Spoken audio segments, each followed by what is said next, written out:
Merci beaucoup. Nous allons vous présenter un tutoriel intitulé Pratique professionnelle destinée aux étudiants en sciences infirmières. Il n'est pas seulement destiné aux étudiants en sciences infirmières, mais aussi aux apprenants en médecine, tant que le personnel de la santé exerçant déjà l'art et aussi peuvent apprendre quelque chose. Le tuto que nous allons vous présenter, c'est la perfusion. Nous allons démontrer ici les étapes, comment procéder jusqu'à arriver à monter une perfusion, comment le surveiller, quelles sont les indications, les contre-indications qui vont vous servir de façon à ne pas tomber dans les complications. La perfusion que nous allons présenter est définie comme l'administration d'une grande quantité ou moins grande quantité de liquide ou des substances nutritives ou médicamenteuses par la voie parentérale. Ça veut dire quoi? Lorsque nous voulons administrer une grande quantité de liquide, et c'est quel genre de liquide? Un liquide médicamenteuse nutritive capable d'alimenter un malade, nous allons procéder à la perfusion. Alors, avant de perfuser, on a besoin de savoir quels sont les buts de la perfusion. Ok, voilà, vous avez là les buts de la perfusion. Lorsque nous perfusons, nous cherchons à combattre la déshydratation. Ce passage, nous cherchons à relever la pression sanguine chez un malade avec notion d'hypotension artérielle. Par exemple, nous cherchons aussi à alimenter le malade, un malade totalement déshydraté, avec asthénie physique intense. Nous allons lui réhydrater et en même temps alimenter ce malade. Parce que le malade est affaibli, on doit alimenter par exemple par du sérum glucosé à 10, 5% ou soit à 20% qu'on appelle dextrose. On peut arriver à administrer un médicament d'une façon continue. Si la quantité de liquide est grande, on doit procéder par la perfusion. Ici, nous allons vous présenter quelques images qui reflètent le but de la perfusion ici. À côté, vous avez un malade, un enfant, totalement déshydraté, c'est ce que nous appelons la déshydratation plan A. Et à côté, vous avez le plan B, un malade aussi totalement déshydraté. De l'autre côté, l'image présente l'alimentation d'un malade qui a perdu par exemple les électrolytes, qui n'a pas pris les nutriments depuis quelques jours et est totalement affaibli parce qu'il a perdu des calories. On doit réhydrater ce malade. Alors ces images vous présentent un Baxter rempli de liquide médicamenteuse, nutritif en même temps aussi. Quelles sont les indications pour avoir perfusé un malade?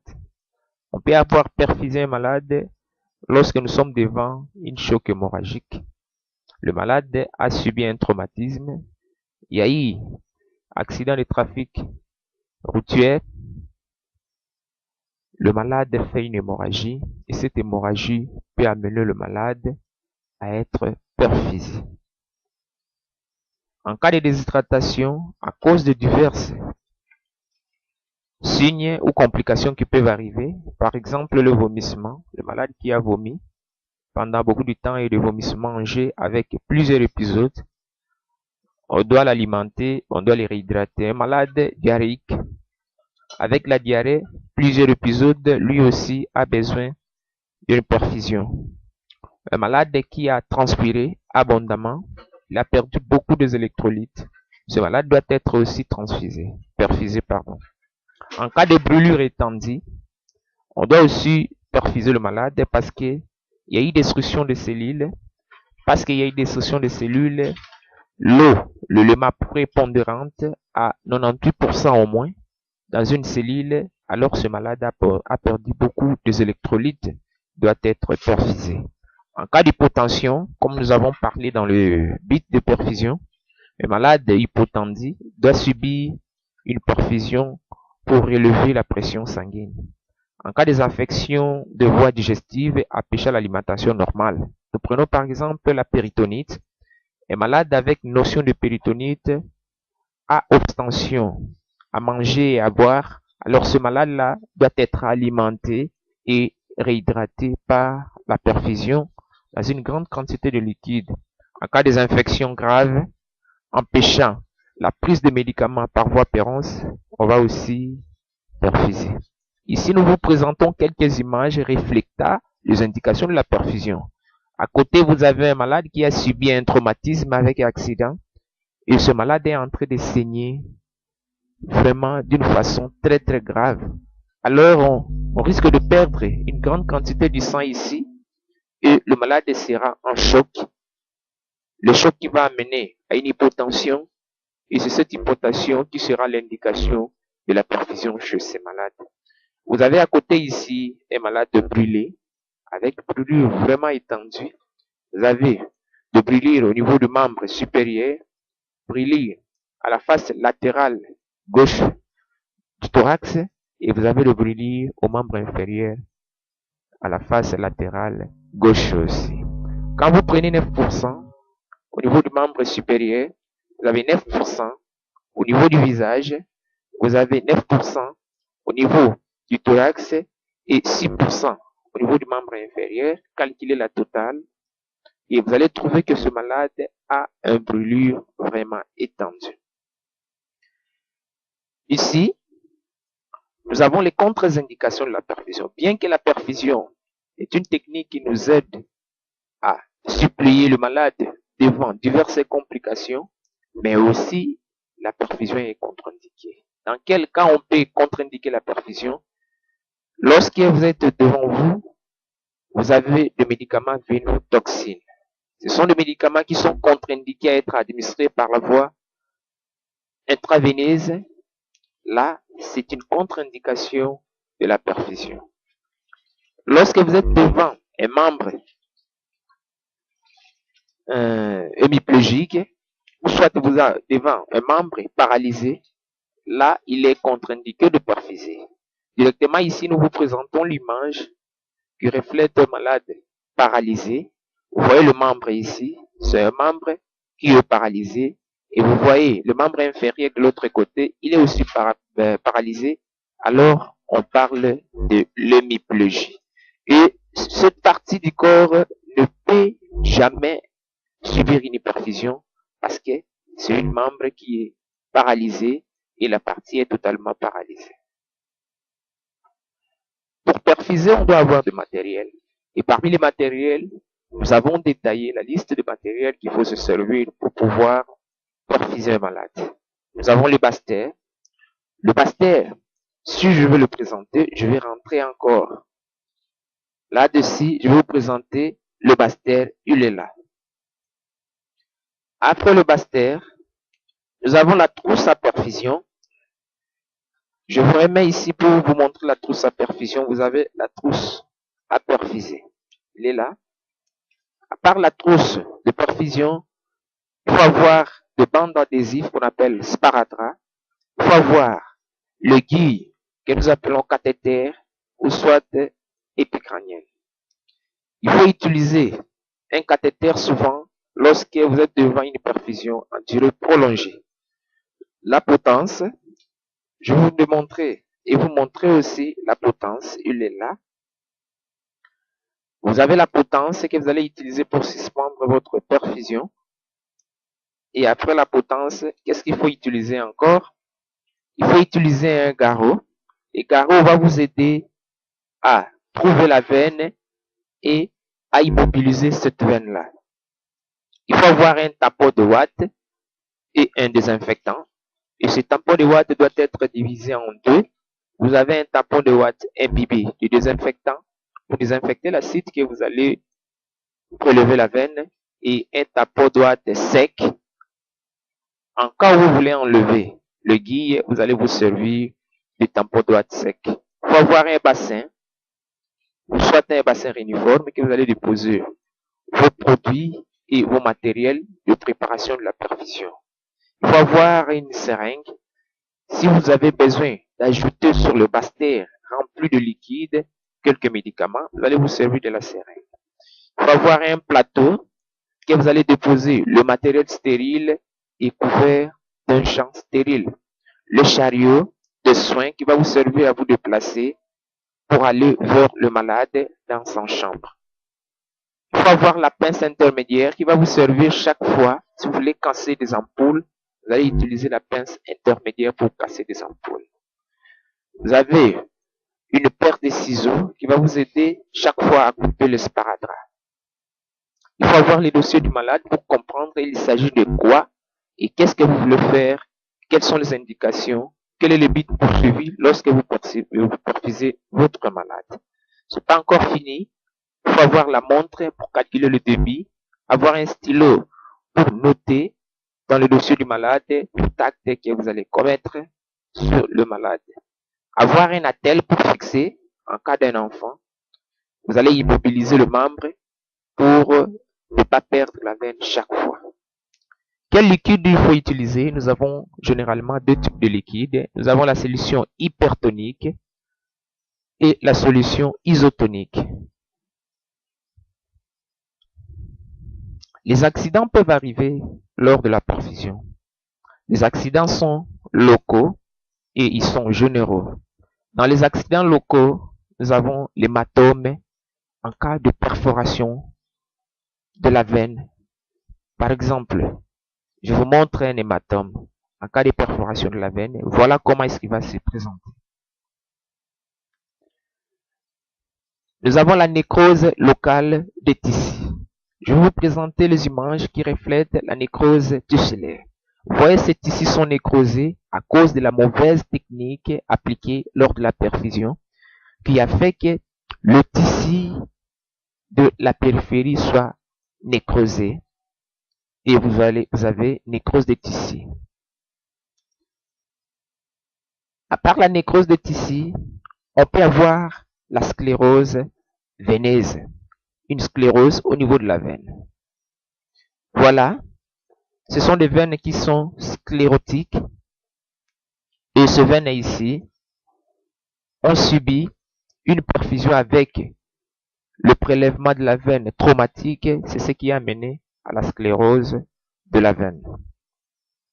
Les accidents généraux sont les surcharges circulatoires et l'intolérance de la perfusion. Chaque organisme réagit d'une manière ou d'une autre devant une substance médicamenteuse ou une substance quelconque. L'organisme peut avoir des allergies devant telle ou telle substance et là il est contre-indiqué et absolument c'est un accident qui va survenir. En cas de surcharge circulatoire, il vous a demandé par exemple de perfuser 500 ml de liquide à perfusion et vous avez dépensé les 500 ml, vous êtes arrivé jusque par exemple à 1000 ml ou 2000 ml, c'est ce que nous appelons le surcharge circulatoire. Je vais vous démontrer une technique brute, une technique non comète qui vous présente les gestes à poser lorsque vous voulez perfuser le malade. Allez, on y va. Ok, c'est un infirmier qui prépare le kit de perfusion. Il va se présenter devant un malade pour avoir perfusé le malade. Vous avez la trousse et vous avez le bastère. Je pense qu'on a déjà détaillé parmi les listes de matériel. Vous avez le plateau à côté. Et ici, il est en train de préparer juste la quantité normale de liquide qu'il faut perfuser au malade. Et cela, c'est pour éviter ce que nous avons parlé de surcharge circulatoire. Alors, l'infirmier va tout droit vers ce que nous avons appelé potence. La potence, elle est là. Cette étape s'appelle l'étape de la préparation, où on doit trouver la préparation psychologique. Il y a la préparation de matériel et la préparation de l'infirmier lui-même. On va aller. Nous allons voir après la préparation de matériel, l'infirmier doit préparer son malade. Malheureusement, le malade n'est pas encore là. Mais je sais que les moments opportuns, le malade sera là. Et il y aura une préparation qu'on appelle préparation psychologique. Observons avec vous ensemble ce qui doit se passer ici. Je pense, il y a l'épicrânien. Au lieu d'utiliser les cathéters, notre infirmier a utilisé l'épicrânien. Et voilà ici, il est en train de préparer le morceau de sparadrap. C'est un infirmier expérimenté. Au lieu d'utiliser de paire de ciseaux pour couper le sparadrap, il est trop fort. Il utilise la main. Ok? Ici, il est en train de préparer les tampons d'ouate. Généralement, c'est le premier tampon d'ouate imbibé d'alcool. Ok? Ça, c'est le désinfectant. Il est en train d'imbiber l'alcool qu'on appelle désinfectant. Et vous avez un deuxième morceau qu'il tient en main. C'est le morceau d'ouate sec et il le dépose. Terminé à la préparation du matériel, il va préparer son garrot aussi. Tout ça, ce sont le matériel de préparation. Aussitôt terminé à préparer ses matériels, ok, le malade est là. Et le malade est en train de subir ce que nous appelons la préparation psychologique. Je pense que le malade a été déjà préparé psychologiquement. Et ici, l'infirmier est en train de rassurer le malade sur le bien fondé des soins à administrer. Ok, notre infirmier est en train de chercher la veine et il trouve la veine, il va fixer la veine et l'immobiliser à l'aide d'un garrot. Voilà les gestes à poser. Ok, il va faire le premier nez. Ok, cela va servir l'infirmier de pouvoir retirer facilement les garrots. Et là, il va désinfecter l'acide et le tampon doit être jeté à la poubelle. C'est le tampon doit être imbibé d'alcool. Il va chercher la veine. Après avoir cherché la veine, je pense, il va maintenant faire couler sa perfusion.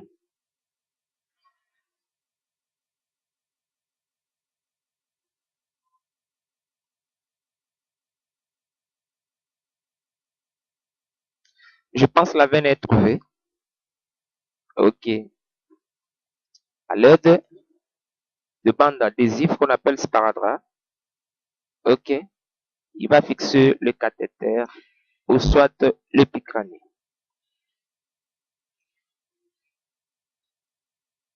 Je pense que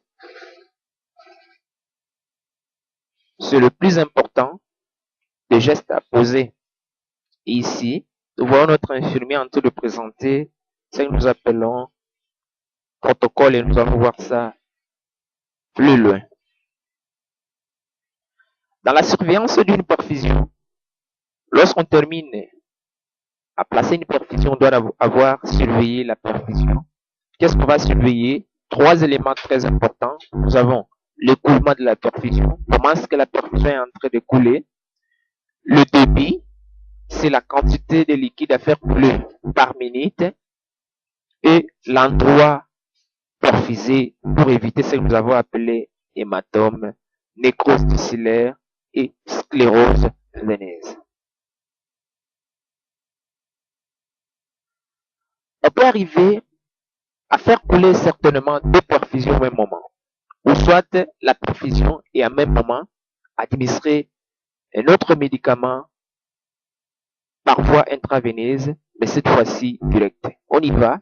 On va vous présenter le matériel qu'il faut se servir pour présenter ou administrer le médicament au même moment que la perfusion est en train de couler. Vous avez le matériel, ça s'appelle prolongateur, où vous avez deux voies.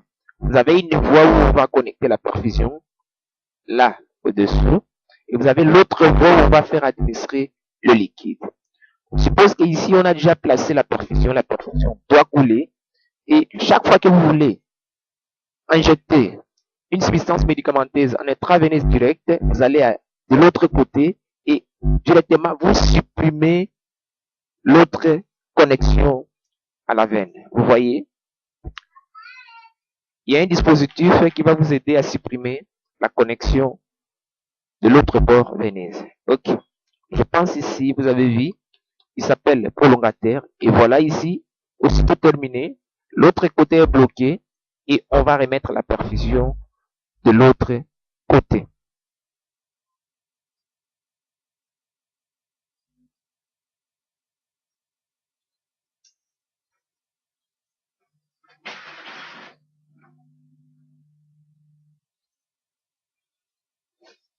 Nous avons parlé de débit de perfusion.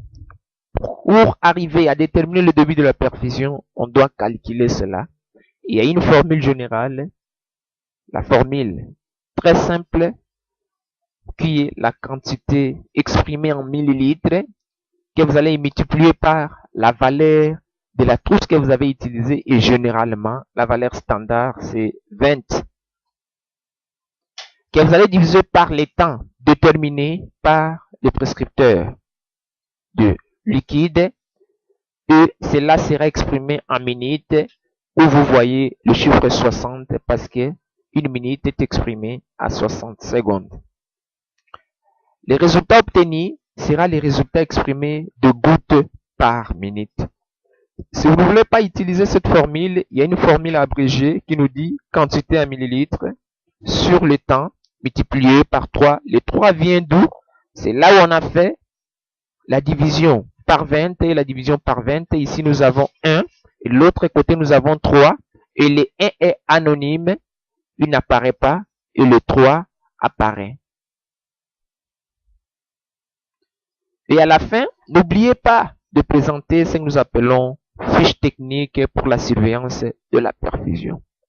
Il peut y arriver que le premier infirmier qui a placé la perfusion arrive à déplacer ou sortir du service. Il est remplacé par un autre infirmier. Sur les dossiers du malade, il est établi toutes les techniques, les démonstrations faites et tout le nécessaire, mais sur le basse-terre, à côté du potence, on doit avoir ce que nous appelons la fiche technique pour la surveillance de perfusion. Sur cette fiche, nous avons le nom du malade, nous avons les post-noms, nous avons les sexes, nous avons l'âge du malade, le poids, qui va vous aider chaque fois à réajuster votre perfusion. Dans le protocole proprement dit, il faut insérer les produits que vous avez mis dans votre solution médicamenteuse ou dans la grande quantité de liquide que vous êtes en train de perfuser. Il faut déterminer le débit à l'aide de la formule que nous venons de vous démontrer. Quantité sur temps multiplié par 3, ou soit quantité fois 20 sur temps multiplié par 60, exprimé en gouttes par minute. Vous allez mettre les débits de la perfusion, à quel moment la perfusion a débuté, pour exactement savoir à quel moment la perfusion va s'arrêter par rapport au temps déterminé par votre prescripteur de la perfusion. Ici, vous avez la fin de la perfusion et n'oubliez pas de mettre les noms de l'équipe du service qui a animé ou soit qui a placé la perfusion.